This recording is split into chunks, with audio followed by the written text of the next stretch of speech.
Un magnifique troupeau de chèvres et leurs cloches sonores dévalent les pentes de la montagne. Anémone Vitreuil et son ex-gendre Vincent Chaumette s'avancent sur un chemin de pierre. Au loin, un berger patibulaire les observe. Lorsque soudain, des coups de feu sont tirés dans leur direction.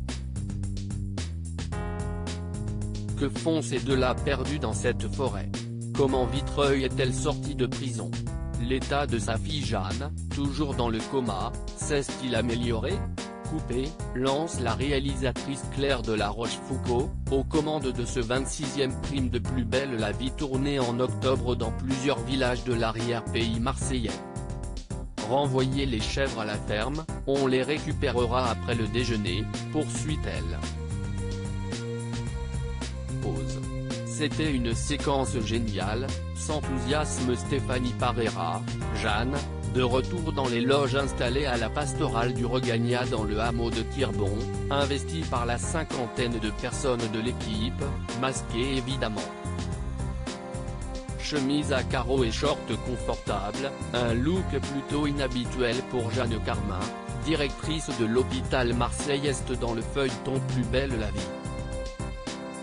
Un épisode foisonnant, deux intrigues seront au cœur de cet épisode exceptionnel de 90 minutes.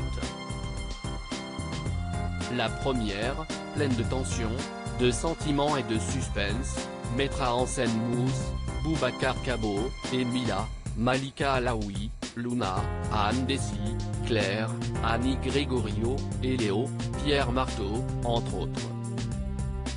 La seconde intrigue est centrée sur Jeanne et son passé. Sortie de prison, Anémone Vitreuil, Anne Canova, a été mise sur la piste d'une période jusqu'alors méconnue de la vie de sa fille. Moment suspendu il y a 3 ans, Jeanne a vécu une histoire d'amour avec un mystérieux Antonio, berger. Personne ne soupçonnait ça, décrit Stéphanie Parera. Si est-il un moment suspendu qui lui a permis de se libérer de quelque chose. Grâce à des flashbacks, le téléspectateur revivra cette parenthèse sentimentale. Car pour tenter de stimuler les souvenirs de Jeanne, et donc essayer de la réveiller, Vitreuil a convoqué les proches de sa fille. Main dans la main, Estelle, Élodie Varlet, Francesco, Emmanuel Giorgi, et Vincent, Serge Dupire, vont donc enquêter. Vincent ne croit pas trop à cette méthode, avoue son interprète entre deux scènes. Mais même s'il ne ressent plus d'amour pour Jeanne, il reste très concerné.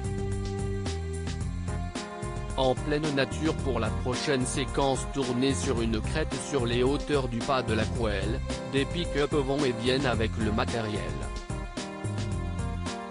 La vue est superbe mais la scène est délicate à tourner. Partie en randonnée, Jeanne tombe sur Gabi, un enfant du village sur le point de se jeter dans le vide et qui détient lui aussi de nombreux secrets. L'équipe s'installe comme elle peut entre les rochers et les broussailles. Après quelques plans au drone, la réalisatrice entre dans le vif du sujet. Les répliques sont pleines d'émotion et les comédiens assurent malgré le froid et les quelques gouttes de pluie. Cette intrigue est un régal, se réjouit Stéphanie Parera. Mais cela suffira-t-il pour réveiller Jeanne? Rendez-vous en fin d'année pour le découvrir.